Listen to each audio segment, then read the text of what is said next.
बोलो कृष्ण कन्हैया लाल की, भागवत भगवान की। तो कल की कथा में हम लोग थे कि सुखदेव जी कहते हैं कि राजन, विशेषता है कि जड़ भरत जैसा संत रहुगण जैसे अभिमानी को आत्म उपदेश करता है। रहुगण बहुत अभिमानी था। जड़ भरत ने रहुगण से कहा कि आत्मा की अनुभूति कैसे हो। राजन, आत्मा का ज्ञान कभी तपस्या से नहीं होता है। घर छोड़कर वन में चले जाओ तब भी आत्मा का ज्ञान नहीं होगा। कई कई ग्रंथों का अध्ययन करने के बाद भी आत्मानुभूति नहीं हो सकती, क्योंकि आत्मा का जो स्वरूप है वो बताने की विषय नहीं है। आत्मा का जो स्वरूप है वह सुनने की चीज नहीं है। आत्मा का रंग आंखों का विषय नहीं है, क्योंकि आत्मा तो केवल चिंतन का विषय है। राजा, जब तक महापुरुषों के चरणों की धूल मस्तक में नहीं लगाओगे, महापुरुषों का सत्संग जब तक नहीं करोगे, तब तक तुम्हें आत्मबोध नहीं हो सकता है। इसलिए आत्मज्ञान के लिए जो कार्य अत्यंत आवश्यक है वो है सत्संग, महापुरुषों का संग। अहम पुरा भरतो नाम राजा, विमुक्त दुष्ट श्रुत संग बंध, आराधनम भगवता इह मानो मृगो भवम मृग संगाद पार्थ। मैं पहले भरत नाम का राजा था। अपने पिताजी का सत्संग मिला, कथा सुनी, मेरे मन में ऐसा वैराग आया कि घर छोड़कर वन में चला। वन में जाने के बाद मृग शासक में ऐसी अनुरक्ति हो गई कि स्वयं मुझे मृग बनना पड़ा।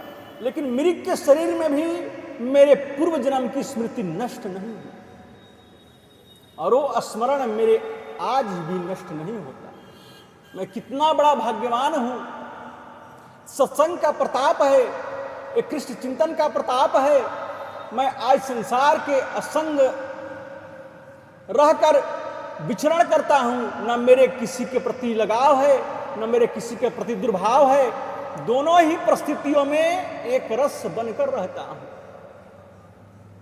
इसलिए राजन, चिंतन करो, एकांत में बैठकर अपने आप से प्रश्न करो कि मैं क्या हूं, आखिर मेरा स्वरूप क्या है।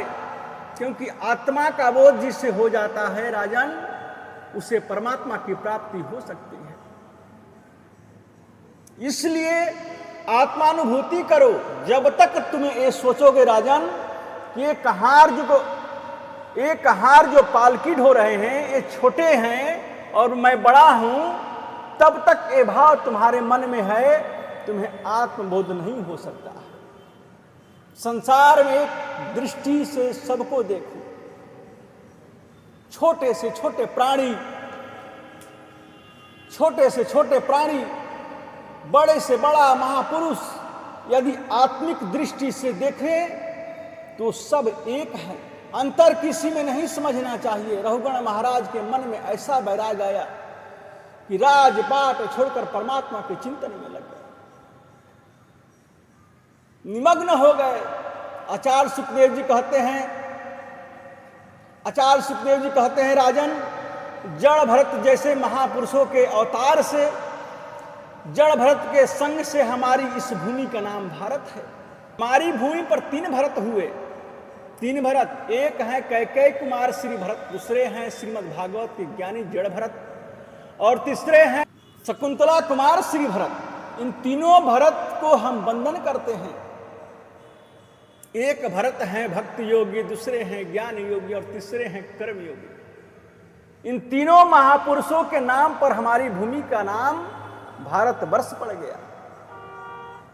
सुखदेव जी कहते हैं राजन, वैसे तो हमारी पृथ्वी पर 7 द्वीप है, लेकिन 7 द्वीपों में एक द्वीप श्रेष्ठ है, उसका नाम है जम्बूद्वीप। जम्बूद्वीप में 9 प्रकार के वर्ष हैं। इन 9 वर्षों में 9वां भारतवर्ष है। भारतवर्ष कर्म प्रधान है।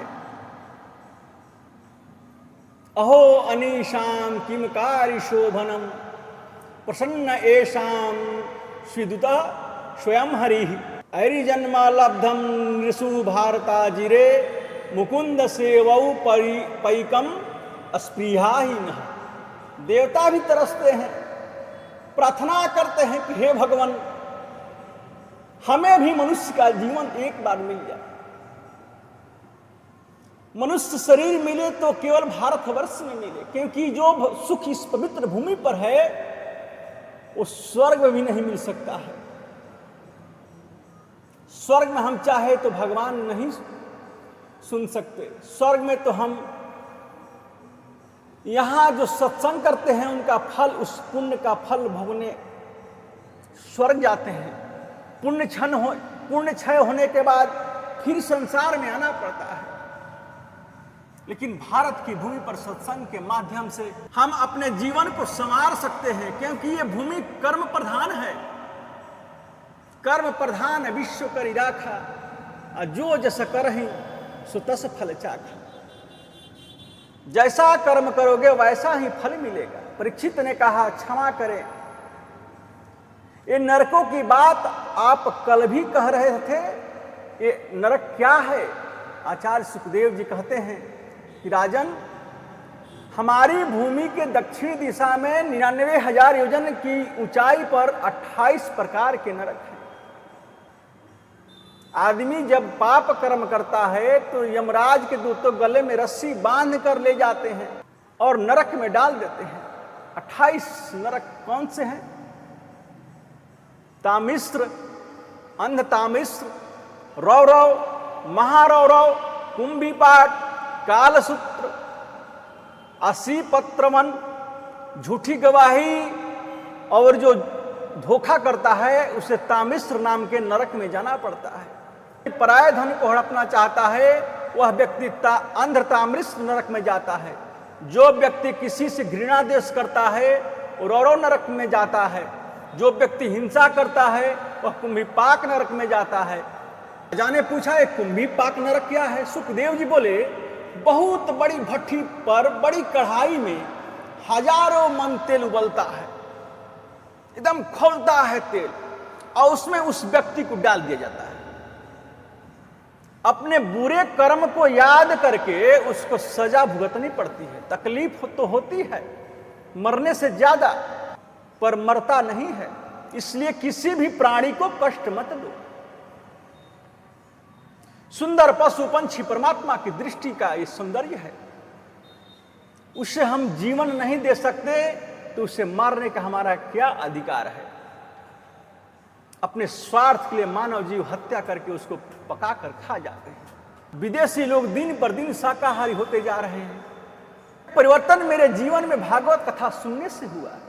मैंने एक लेख लिखा है कि मनुष्य का जो शरीर है वो चलता फिरता कब्रिस्तान है।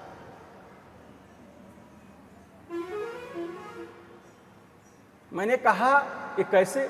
वो बोला, मनुष्य जितने पशु पंछियों को मारकर खाता है तो उसकी कब्र तो मनुष्य के शरीर में ही है। हमारा शरीर है तो परमात्मा मिलेंगे कैसे?